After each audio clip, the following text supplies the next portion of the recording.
Fala galera, tudo bem com vocês aí? Vamos bater um papo aí? Jogo rápido, Goiânia, Bia, Daniel, Rafael de Aracaju, São Luís, Salve, Recife, uma hora apareço por aí. Gente, vamos lá, vamos, boa noite para todo mundo, boa tarde, né? Aqui tá quase noite já, vai, quase escurecendo, um dia bonito hoje. Vamos bater um papo, vamos conversar sobre essa tal de teoria das janelas quebradas no direito penal. Já ouviram falar dela? O que é essa teoria das janelas quebradas no direito penal? Vamos lá. Essa é uma teoria, eu vou tentar simplificar ao máximo essa teoria que criam tanta complicação em cima dela. A teoria das janelas quebradas é uma teoria que surge na criminologia, muito mais na criminologia do que propriamente no direito penal. Tá? Ela é uma teoria que surge nos Estados Unidos. Os Estados Unidos sempre foram muito bons em criminologia, né? Nunca deram muita bola para direito penal, mas sempre foram muito bons em criminologia. Olha o Jaluca aí fazendo graça, aí, cheio da graça. Vamos conversar sobre isso rapidinho?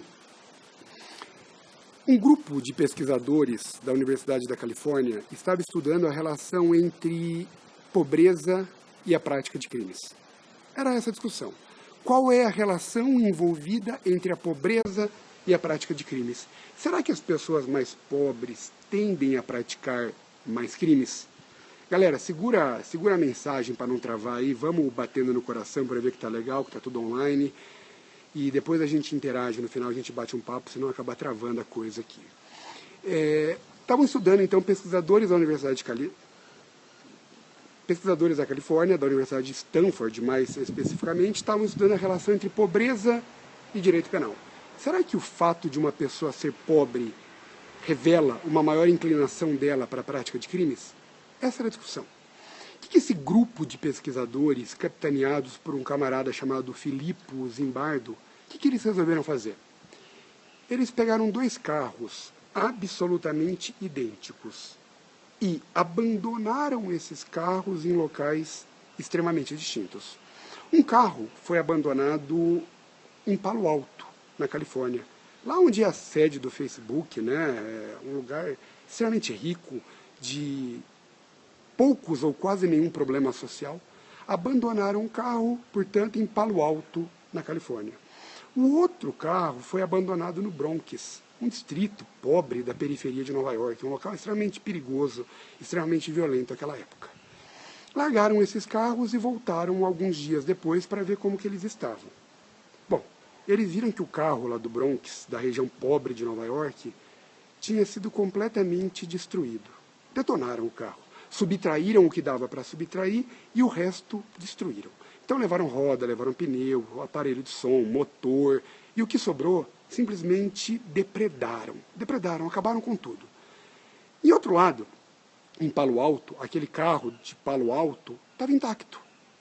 Alguns dias depois, aquele carro estava intocado, ninguém tinha sequer encostado o dedo nele. Ninguém pegou nada, ninguém mexeu nada, ninguém quebrou nada.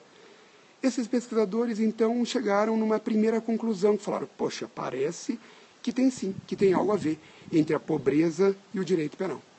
Só que antes do encerramento dessa pesquisa, um deles, um membro da equipe, decidiu quebrar o vidro, quebrar uma janela daquele carro da Califórnia que até então estava intocado. Falou, bom, deixa eu quebrar alguma coisa desse carro, ver o que acontece. E quebraram o vidro. Voltaram alguns dias depois. E qual não foi a surpresa? Quando perceberam que esse carro foi completamente destruído também. Depois que os pesquisadores quebraram a primeira janela desse carro, ele foi totalmente detonado. Subtraíram o que dava para subtrair e o que sobrou, o que não dava para subtrair, simplesmente arrebentaram com tudo. E aí eles falaram, poxa, peraí, aconteceu com o carro do local rico o mesmo que aconteceu com o carro do local pobre. E qual foi a conclusão que eles chegaram, portanto? Qual é a primeira conclusão dessa teoria? Que não é a pobreza o fator determinante da prática de crimes. Não é. Não é a pobreza o fator determinante da prática de crimes. O que determina a prática de crimes, meus amigos, é a ausência do Estado. É a ausência do Estado. É a falta do Estado naquele local. Então, lá na região do Bronx, naquela região pobre, suja, cheio de problemas, o Estado está ausente. Não tem hospital, não tem escola, não tem creche, não tem polícia, não tem nada. Agora, quando aquele carro da Califórnia teve uma janela quebrada, aquilo traz uma sensação de abandono, de ausência do Estado também. A partir do momento que eu passo na rua, vejo um carro com a janela quebrada, com a janela toda despedaçada, vejo ali aquele carro abandonado, aquilo estimula as pessoas à prática de crimes, porque o Estado não está presente. Então essa foi a primeira conclusão a que se chegou com essa teoria, tá bom? Não é a riqueza ou a pobreza de uma pessoa o fator determinante na prática de crimes, não é mesmo? Está cheio de rico que comete crimes por aí, muito mais do que pobres, inclusive nos dias atuais, tá? O fator determinante na prática de delitos é a ausência do Estado. É a sensação de impunidade que a ausência do Estado causa. Muito bem. Posteriormente, essa teoria foi implantada lá no metrô de Nova York. Na década de 80, quando aquele prefeito famoso, ex-prefeito Rudolph Giuliani, assumiu, o comando de Nova York, a cidade estava dominada pelo crime. Tem até um filme famoso chamado Nova York Sitiada. Crimes, assim, comendo solto em Nova York. Nova York é uma cidade insegura, perigosa, cheia de problemas relacionados à criminalidade. O que o Rudolph Giuliani fez? Ele implantou aquele movimento de lei de ordem, o famoso movimento de lei de ordem. Tem até uma série, em TV fechada, Lei e Ordem. O que ele fez? Ele começou a combater com rigor todo e qualquer crime. Todo e qualquer crime. Então o camarada faz uma pichação na rua, o sujeito faz uma depredação, ainda que leve no metrô, ele vai ser punido. O Estado vai agir contra ele. Essa é a ideia dessa teoria num segundo momento. É assim, olha, vamos combater qualquer crime, por menor que ele seja. Vamos adotar aqui uma política de tolerância zero. Tolerância zero não contra o criminoso, tolerância zero contra o crime. Não é contra o criminoso, contra o A, B, C e D. Não, é contra o próprio crime. O crime não vai ser tolerado. E essa é a principal premissa dessa teoria. Por quê? Vamos combater os crimes pequenos. Porque combatendo os crimes pequenos, nós evitamos um crime mais grave. O sujeito que pratica um latrocínio, ele não vai matar para roubar no primeiro crime. Ele pratica um furto.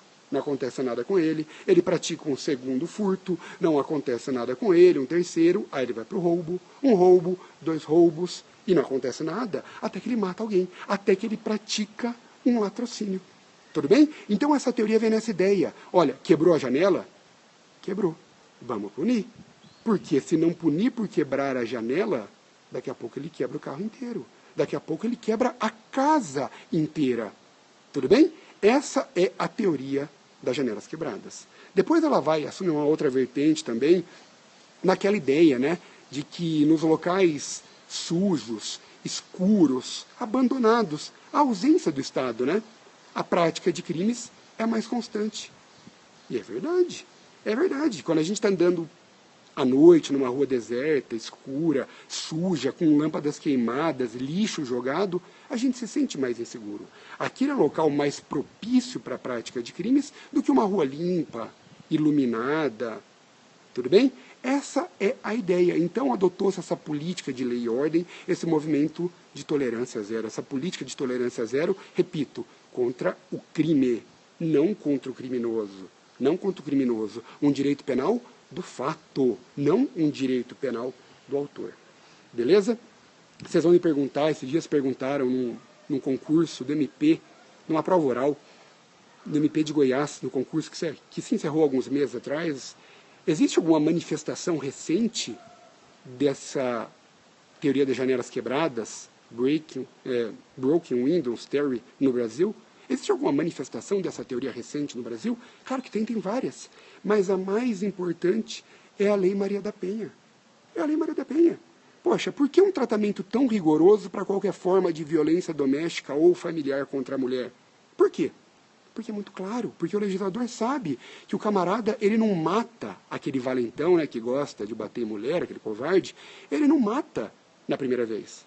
Ele xinga, ele ofende, ele humilha, ele dá um tapa, ele dá um soco, ele espanca, até que uma hora diante da ausência do Estado, da falta de punição, ele mata. Então a Lei Maria da Penha vem com essa ideia, né? Vem com essa ideia de tratar com rigor toda e qualquer forma de violência doméstica ou familiar contra a mulher, para evitar crimes mais graves no final. E o próprio legislador tem mostrado que a Lei Maria da Penha não tem sido suficiente. Veja agora o crime de feminicídio nessa qualificadora do homicídio, tá bom? Eu tô aqui fora de casa, daqui a pouco vai escurecer, então deixa eu pegar um outro ponto que eu queria falar, antes que fique tudo escuro aqui, antes que eu saia correndo com o iPad aqui na mão. Depois da teoria das janelas quebradas, também se fala da teoria dos testículos despedaçados. Dói só de pensar, né? Teoria dos testículos despedaçados, Breaking Balls Theory. O que é essa teoria também da criminologia norte-americana? Essa teoria tem muito a ver com a atuação policial, tá? Com a presença policial nas ruas. O que se diz? Que quando uma pessoa suspeita da prática de crimes, ou então quando um criminoso contumaz começa a ser monitorado pela polícia, começa a ser acompanhado pela polícia, quando ele tem, hoje a Luca gostou aí, né? Quando ele tem as bolas quebradas, aconteceu com você, isso, né, fera?